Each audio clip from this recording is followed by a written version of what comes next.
Right, so you have just picked up a camera, or you have a camera, and you've now decided it is time to shoot manual. And luckily for you, it's really, really easy. So I'm not gonna hold your hand through this whole video and over explain it. I'm just gonna give you the 3 things that you now have control of on your camera, make you understand them, and then it's up to you to go out and put them into practice. So the first thing that you can now control on your camera is ISO. And the best way to explain this, you know how you can turn up the brightness on your phone? If you can't see, you turn it up on your phone and it digitally brightens up your phone.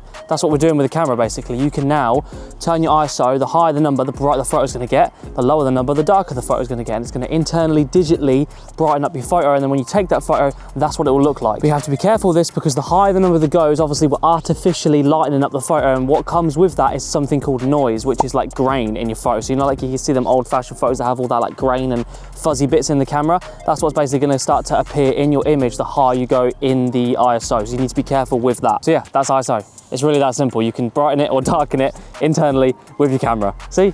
This is not hard, is it? Right, so next up on this complicated process of shooting manual is shutter speed. And this again is so easy to explain. So higher the number of the shutter speed, the faster the photo is going to be taken. The lower the number of the shutter speed, the slower the photo is going to be taken. And how to know what shutter speed to use is quite simple. So the car's flying by you really fast. You want to take a picture of that car and get it dead in focus, dead sharp, as if the car was just stood still, right? So what do you think we're going to do? A fast car, a fast shutter speed. So we're gonna go bang, take that shutter speed as high as we can, 1/1000th of a second, and that car is gonna be crisp in focus and dead sharp. Whereas if we took that photo with a slow shutter, we're gonna have some blurriness, it's gonna be a bit out of focus, we're not gonna be able to catch it as if it was stood still. But you might be going for that look because it does look quite cool sometimes. But that's just how to understand it. If you want to freeze something in place, high shutter speed. If you want some motion blur and some natural sort of look to your photo, lower shutter speed. And then you can actually do this thing where you can go to a 1 second, to a 5 second, or a 10 second, or even a 30 second shutter, and you can have it open for that whole time. And what that basically is called is a long exposure. So this is where you keep that shutter open for 5 seconds, let's say.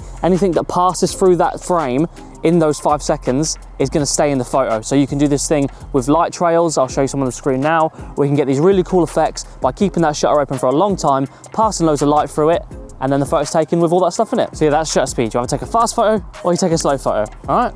And the final thing that you can now control on your camera is something called aperture, or f-stop people normally call it. And what this is basically how much of your subject is in focus. So the lower the number, so f1.4 or f1.2 I think is the lowest you can go on certain lenses. Each lens is different, so check your lens. So the lower the number, the less is in focus. The higher the number, the more is in focus. So I'll actually show you some examples right now with my bag. So look at this photo. This was at f1.4, as low as my lens could go. And then I went up to f2, f3, f4, f5, all the way up to f15. And you see as we go through these numbers, the background is slowly becoming more in focus. So whatever you decide to catch focus on, so for me it was the bag, I selected the bag as the focus point. You can then play around with these numbers to choose how blurry you want the background around that subject. So for portraits, you'd normally have a blurry background to accent the subject in the center of the frame. But then sometimes you want to take a picture of a car with the whole background in focus because it's a nice scenery as well, so you'd go a higher f-stop. So that's that. Those are the 3 things you can now control on your camera, and hopefully you now know how to shoot manual.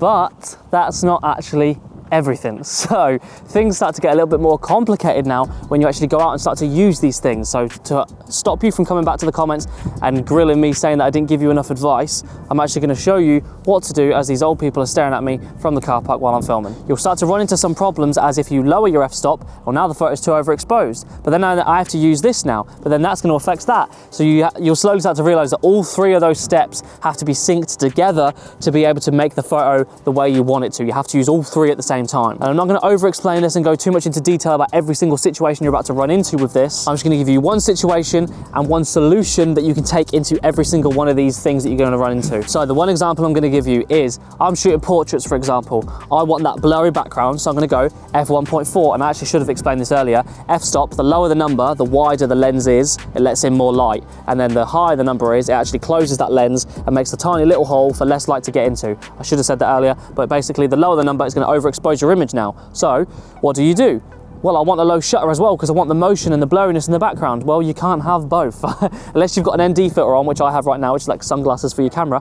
You have to always sacrifice one. You have to prioritize what you want in that photo. So for me, shooting portraits, I need the blurry background. So I'm gonna have to get over it and raise the shutter speed.